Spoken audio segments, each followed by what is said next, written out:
Podcast, Twilight of the Soul, Dawn of Resolve. Soft voice, gentle background music, and two microphones facing each other in a mist-filled room. Nafs, in a tired, questioning tone. Welcome. I'm here today with my guest who never leaves his seat, Sorrow. Tell me, Sorrow, why do you insist on extinguishing the lights in my room whenever I turn them on? Why do you make my steps heavy, as if I'm dragging mountains behind me? Sorrow, in a deep, slow voice. I'm not your enemy, Nafs. I'm just your response to what you've lost, or the expectations that shattered. I'm here to remind you that you're fragile, and the outside world is harsh, and not worth the effort. Stay with me in the darkness, where there's no new disappointment, just comforting stillness. Nafs, in pain. But this stillness is killing me.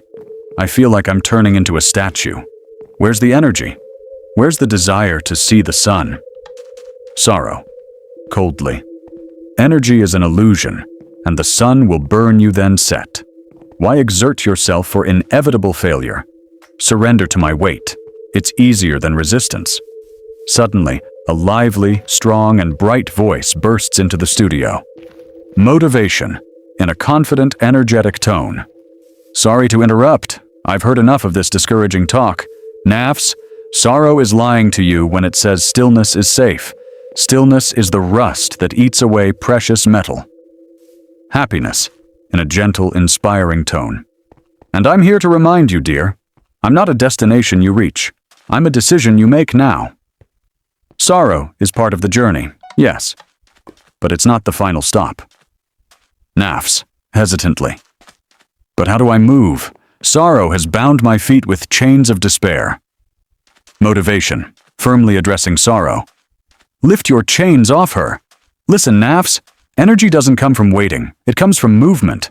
Start with a small step, even if it's just making your bed or walking for 5 minutes. When the body moves, the mind follows. Strength is born in hardship, not comfort. Happiness, smiling. Remember, Nafs, the most beautiful flowers grow in soil watered by rain, your tears. Sorrow taught you the value of joy. Now it's time to act. Look in the mirror, not to see the fatigue, but to see the survivor still pulsing within. Nafs, voice strengthening. I feel a strange warmth in my chest. Is this hope? Motivation. This is your fuel. Now rise. Don't wait for the perfect mood. Create the moment. Every second you move is a crushing defeat for Sorrow. Sorrow, slowly withdrawing. It seems my place is no longer here. The light has become too strong for me to bear. Closing, in Nafs' confident voice. Thanks to my guests, and thanks to you, Nafs, for listening to the voice of life within. Our episode ends today, but my journey begins. I'll rise, I'll move, and I'll triumph.